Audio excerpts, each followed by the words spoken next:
everyone, and this is my review for WWE NXT on August the 10th, 2016, and well, they started off the show with the Bayley and Asuka contract signing, and this was a very good contract signing. Like I said, in the past, a lot of contract signings that you usually see, what do? They come to blows in some way. No, this was pretty much just intense promo from Bayley, a little bit of promo from Asuka, and Bayley showing a completely different sides. Like Asuka wants to shake her hand, trying to be all nice about everything, but Bayley's like, no, she's got to show this entirely new intense side. So kind of just stares her down and also kind of pushes her out of the way.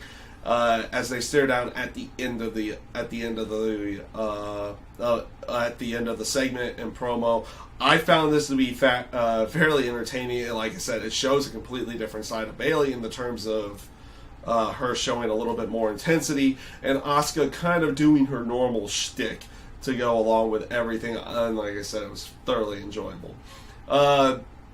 So match-wise this week.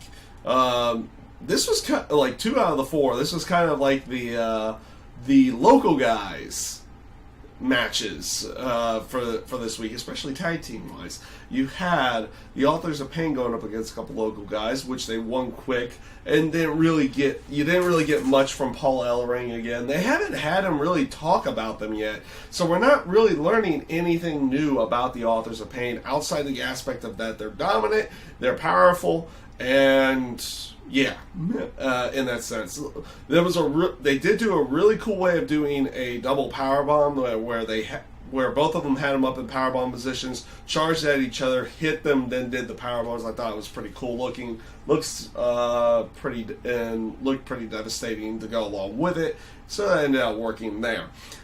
You also had Tommaso Ciampa and Johnny Gargano go up against a couple local guys in a tag team match. You had a promo beforehand where you had with William Regal. It's like, so are you guys going to be good as a tag team after that match and everything from the Cruiserweight Classic side, which they ensured him is like, yeah, we're good as a team and everything like that. They go off and show it in the ring. They also make the announcement that Ciampa and Gargano are going to be going up against the Revival at the actual NXT TakeOver show. So that announcement was made to go along with it, and of course they go out there and just have Ciampa and Gargano win a match to go along with it to show it's like, hey, they're still good as a team, to go along with everything. Other stuff that ended up being made throughout the night, they had a backstage promo with Austin Aries and William Regal as well.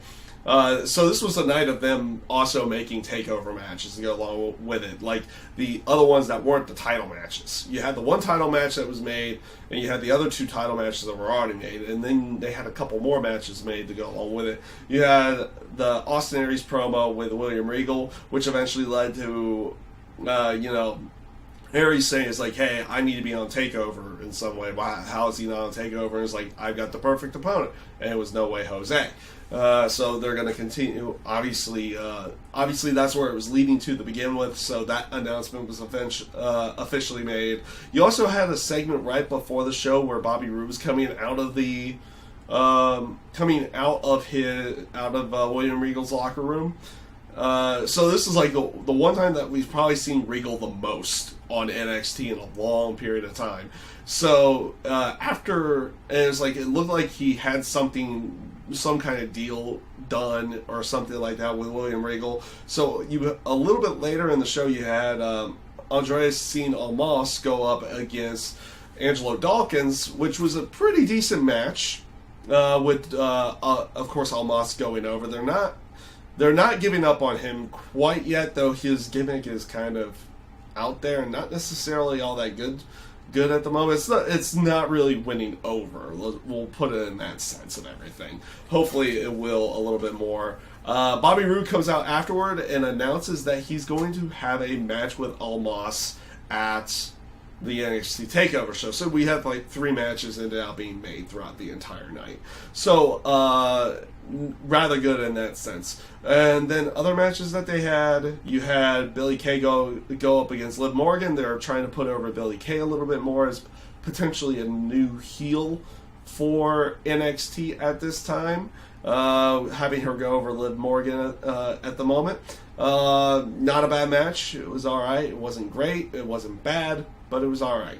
And then, of course, the end of the night was Samoa Joe against Mojo Rawley. They put on a pretty decent match to go along with everything. Of course, they had Samoa Joe go over, and you had a relatively good showing for Mojo to go along with it inside of the match. After Joe goes over, Shinsuke Nakamura comes out, which he gets like flanked by security. Security gets in between them all immediately. Like, Joe's the one that's really wanting to get at Nakamura, and Nakamura's like keeping his cool and just toying around with Joe, knowing that he's being held back and everything like that. Like, he would grab his nose or taunt him in some way, shape, or form, and doing things his own way, because obviously Joe's the one incensed and trying to attack.